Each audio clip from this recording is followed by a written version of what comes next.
नमस्कार दोस्तों, आपका हमारे चैनल डीएसबी स्टोरीज में बहुत बहुत स्वागत है। आज की वीडियो में मैं आपको महाभारत से मिलने वाली 15 शिक्षाओं को बताऊंगा जो हर मनुष्य को जानना जरूरी है। एक ओर इसमें रिश्तों को लेकर अपनत्व है, तो दूसरी ओर खून के रिश्तों को भी तार तार कर देने वाली असंवेदनशील घटनाएं हैं। दरअसल महाभारत में जीवन, धर्म, राजनीति, समाज, देश, ज्ञान, विज्ञान आदि सभी विषयों से जुड़ा पाठ है। महाभारत एक ऐसा पाठ है जो हमें जीवन जीने का श्रेष्ठ मार्ग बताता है। महाभारत की शिक्षा हर काल में प्रासंगिक रही है। महाभारत को पढ़ने या सुनने के बाद इससे हमें जो शिक्षा या सबक मिलता है उसे याद रखना भी जरूरी है। तो आओ हम जानते हैं ऐसी ही 15 तरह की शिक्षाएं जो हमें महाभारत से मिलती हैं। वीडियो में आगे बढ़ने से पहले अगर आप चैनल पर नए हो तो प्लीज चैनल को सब्सक्राइब कर दीजिए और वीडियो को लाइक कर दीजिए। नंबर 1, जीवन हो योजनाओं से भरा। भगवान श्री कृष्ण के अनुसार जीवन का बेहतर प्रबंधन करना जरूरी है।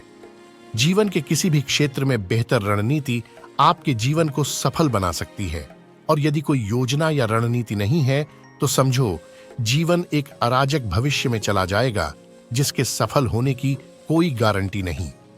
भगवान श्री कृष्ण के पास पांडवों को बचाने का कोई मास्टर प्लान नहीं होता तो पांडवों की कोई औकात नहीं थी कि वे कौरवों से किसी भी मामले में जीत जाते। उनकी जीत के पीछे श्री कृष्ण की रणनीति का बहुत बड़ा योगदान रहा। यदि आपको जीवन के किसी भी क्षेत्र में जीत हासिल करना हो और यदि आपकी रणनीति और उद्देश्य सही है तो आपको जीतने से कोई रोक नहीं सकता। नंबर 2, संगत और पंगत हो अच्छी। कहते हैं कि जैसी संगत वैसी पंगत और जैसी पंगत वैसा जीवन। आप लाख अच्छे हैं, लेकिन यदि आपकी संगत बुरी है तो आप बर्बाद हो जाएंगे। लेकिन यदि आप लाख बुरे हैं और आपकी संगत अच्छे लोगों से है और आप उनकी सुनते भी हैं तो निश्चित ही आप आबाद हो जाएंगे। महाभारत में दुर्योधन उतना बुरा नहीं था जितना कि उसको बुरे मार्ग पर ले जाने के लिए मामा शकुनी दोषी थे। शकुनी मामा जैसी आपने संगत पाल रखी है तो आपका दिमाग चलना बंद ही समझो।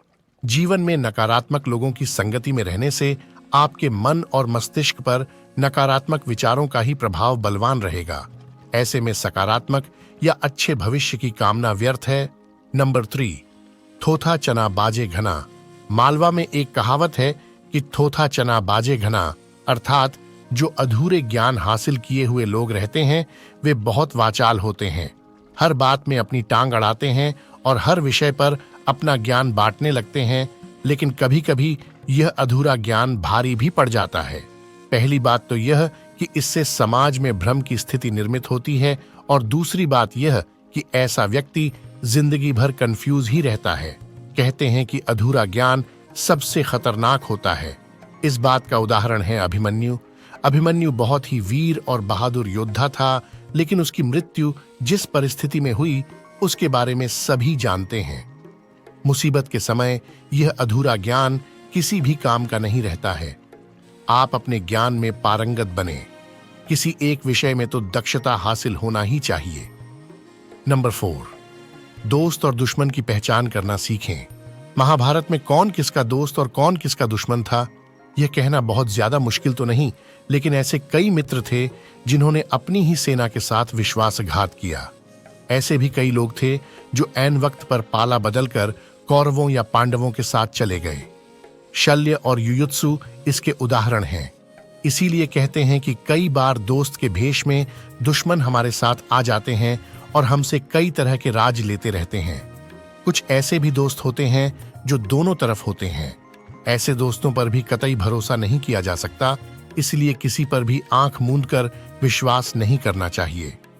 अब आप ही सोचिए कि कौरवों का साथ दे रहे भीष्म, द्रोण और विदुर ने अंततः युद्ध में पांडवों का ही साथ दिया। ये लोग लड़ाई तो कौरवों की तरफ से लड़ रहे थे, लेकिन प्रशंसा पांडवों की करते थे और युद्ध जीतने के उपाय भी पांडवों को ही बताते थे।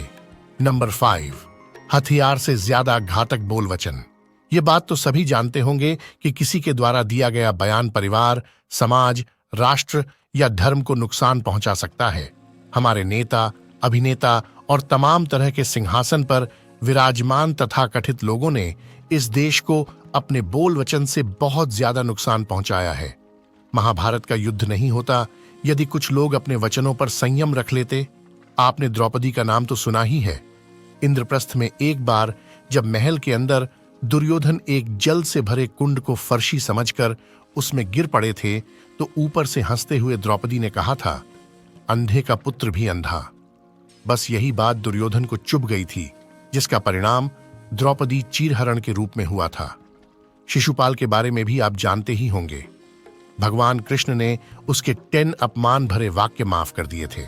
शकुनी की तो हर बात पांडवों को चुभ जाती थी। सबक यह कि कुछ भी बोलने से पहले हमें सोच लेना चाहिए कि इसका आपके जीवन, परिवार या राष्ट्र पर क्या असर होगा और इससे कितना नुकसान हो सकता है। इसीलिए कभी किसी का अपमान मत करो। अपमान की आग बड़े बड़े साम्राज्य नष्ट कर देती है। कभी किसी मनुष्य के व्यवसाय या नौकरी को छोटा मत समझो, उसे छोटा मत कहो। नंबर 7, जुए सट्टे से दूर रहो।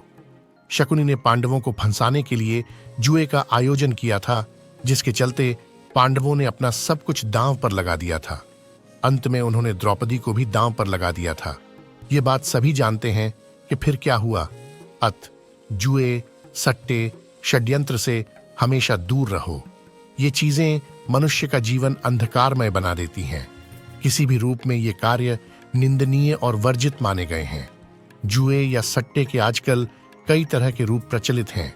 पहले तो पांसे का जुआ होता था, लेकिन आजकल रमी, फ्लश आदि हैं। नंबर 7, सदा सत्य के साथ रहो। कौरवों की सेना पांडवों की सेना से कहीं ज्यादा शक्तिशाली थी।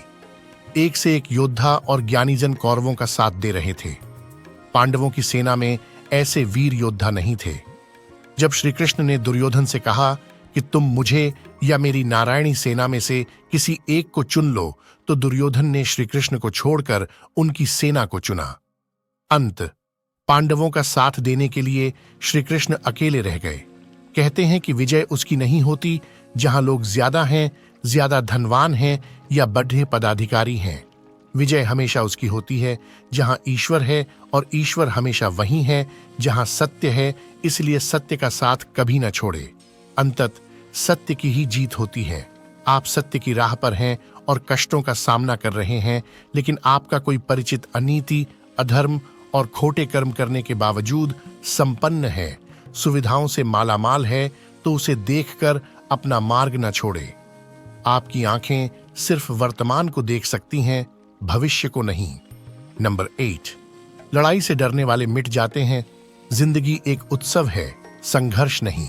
लेखन जीवन के कुछ मोर्चों पर व्यक्ति को लड़ने के लिए हमेशा तैयार रहना चाहिए।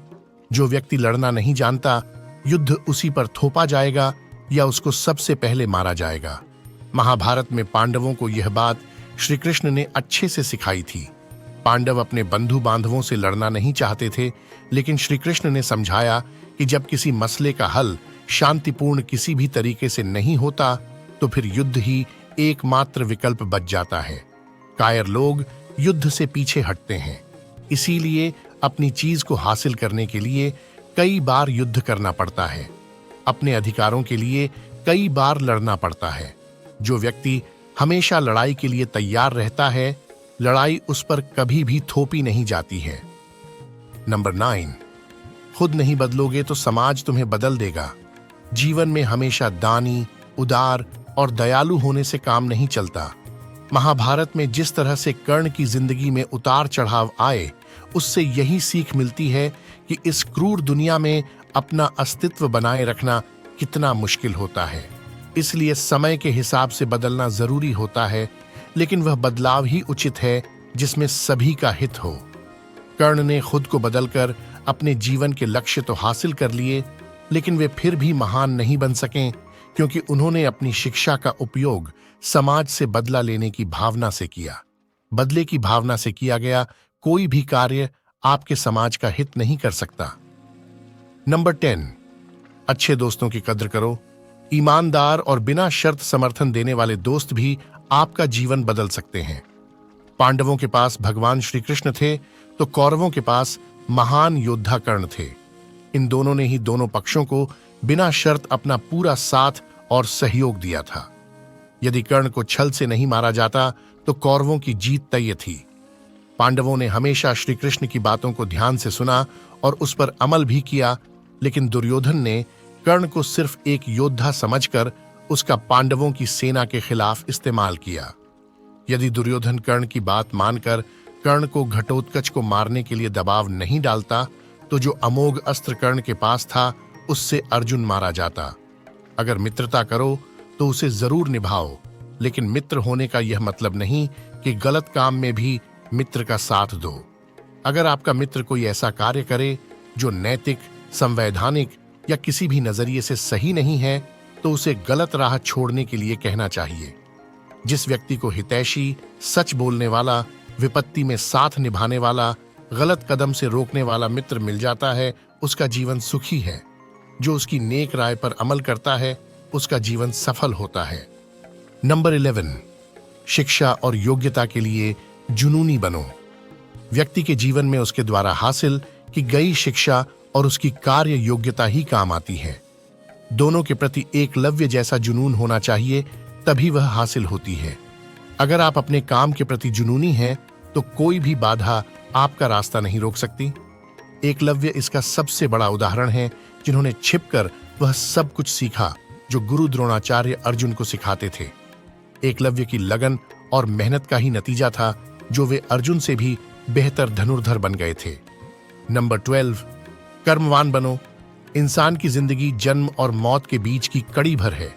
यह जिंदगी बहुत छोटी है, कब दिन गुजर जाएंगे आपको पता भी नहीं चलेगा, इसलिए प्रत्येक दिन का भरपूर उपयोग करना चाहिए। कुछ ऐसे भी कर्म करना चाहिए जो आपके अगले जीवन की तैयारी के हों। इस जीवन में जितना हो सके उतने अच्छे कर्म कीजिए। एक बार यह जीवन बीत गया तो फिर आपकी प्रतिभा, पहचान, धन और रुतबा किसी काम नहीं आएंगे। नंबर 13, अहंकार और घमंड होता है पतन का कारण। अपनी अच्छी स्थिति, बैंक बैलेंस, संपदा, सुंदर रूप और विद्वता का कभी अहंकार मत कीजिए। अगर आप में ये खूबियां हैं तो ईश्वर का आभार मानिए। समय बड़ा बलवान है। धनी, ज्ञानी, शक्तिशाली पांडवों ने वनवास भोगा और अति सुंदर द्रौपदी भी उनके साथ वनों में भटकती रही। नंबर 14, कोई भी संपत्ति किसी की भी नहीं है। अत्यधिक लालच इंसान की जिंदगी को नर्क बना देता है। जो आपका नहीं है उसे अनीतिपूर्वक लेने, हड़पने का प्रयास न करें। आज नहीं तो कल ईश्वर उसका दंड अवश्य ही देता है। भगवान श्री कृष्ण कहते हैं कि आज जो तेरा है कल, बीता हुआ कल किसी और का था और कल आने वाला कल किसी और का हो जाएगा। अतः तू संपत्ति और वस्तुओं से आसक्ति मत पाल, ये तेरी मृत्यु के बाद यहीं रखे रह जाएंगे। अर्जित करना है तो किसी का प्रेम अर्जित कर जो हमेशा तेरे साथ रहेगा। नंबर 15, ज्ञान का हो सही क्रियान्वयन। शिष्य या पुत्र को ज्ञान देना माता पिता व गुरु का कर्तव्य है, लेकिन सिर्फ ज्ञान से कुछ भी हासिल नहीं होता। बिना विवेक और सद्बुद्धि के ज्ञान अकर्म या विनाश का कारण ही बनता है। इसलिए ज्ञान के साथ विवेक और अच्छे संस्कार देने भी जरूरी हैं। इसके अलावा वह ज्ञान भी निष्प्रयोजन सिद्ध होता है जिसे हासिल करने वाला व्यक्ति योग्य नहीं है, अर्थात जिसका कोई व्यक्तित्व और कार्य करने की क्षमता नहीं है। अगर आपको यह वीडियो पसंद आई हो तो प्लीज चैनल को सब्सक्राइब कर दीजिए और वीडियो को लाइक कर दीजिए। धन्यवाद।